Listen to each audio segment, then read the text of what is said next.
Good evening everybody. I'd like to welcome you to the 4th year in a row of Leicester Human Rights Arts and Film Festival. This is night 2. We had a really good event at the Secular Hall last night. Tomorrow night and Thursday night, Friday and Saturday, there's a whole range of events. I'm not even sure if I can remember them all. Remind me, Ambrose, of what's happening tomorrow. Tomorrow we have a political parties debate. Oh yeah, political parties debate tomorrow night. Thursday night? Thursday night we have a panel event that's looking at Leicester and diversity. The event is called Diversity and the City. That's right, remember that, Diversity and City. Friday night we've got 3 different events going on. One of them's up the road from here called Metal Without Borders. We now have Clowns Without Borders, we have Artists Without Borders, we have Architects Without Borders. I guarantee you this is the first event in the UK which is Metal Without Borders. So if you like metal, come down to the Pie on Friday night. Saturday night we've got Music Without Borders, which will be a great mix of music. So I'm going to hand you over to Maria, who's going to talk about the evening. Can I just ask, is there a leaflet or is it online if we want these details of what to do? Good point. Facebook. Facebook? Yeah. Okay. Google in Leicester Human Rights Arts and Film Festival. Okay.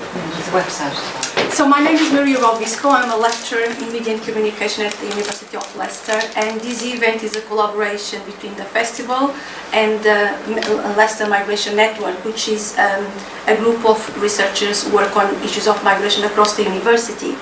I just want to say a few things about the structure of the event. So we are going to screen the film, which lasts about 1 hour.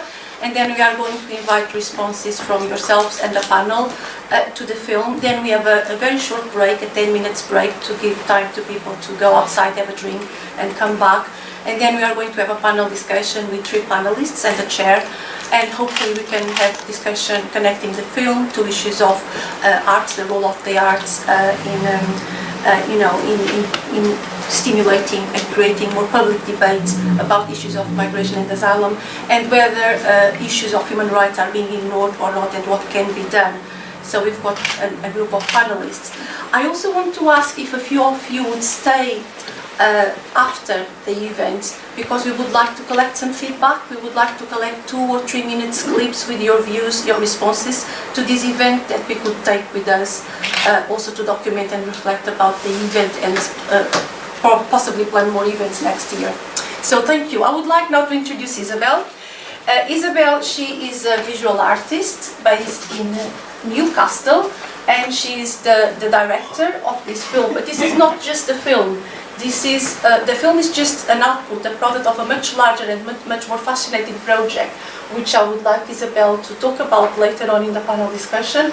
And hopefully now she can introduce the film and just give you some backdrop. Yeah. Backdrop. Where did this film come from? What's its origin? Good evening, everyone, and thanks for coming. Really pleased to see so many people here.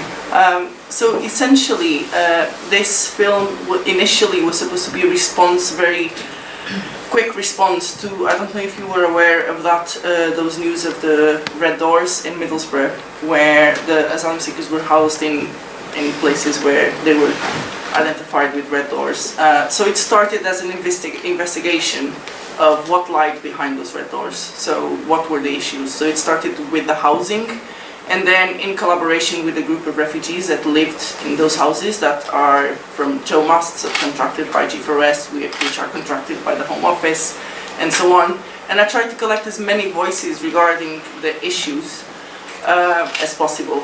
So you'll see the participants. It's not just refugees, but also politicians and people involved with charities and many people involved. So it was through the process of making the film that started uncovering lots of issues that asylum seekers and refugees face in living in this country. And as a follow-up, so this is episode 1, and then as Maria said, we carried on working together and we developed many other things, which I can talk about later on. So I think we can start now. Thank you.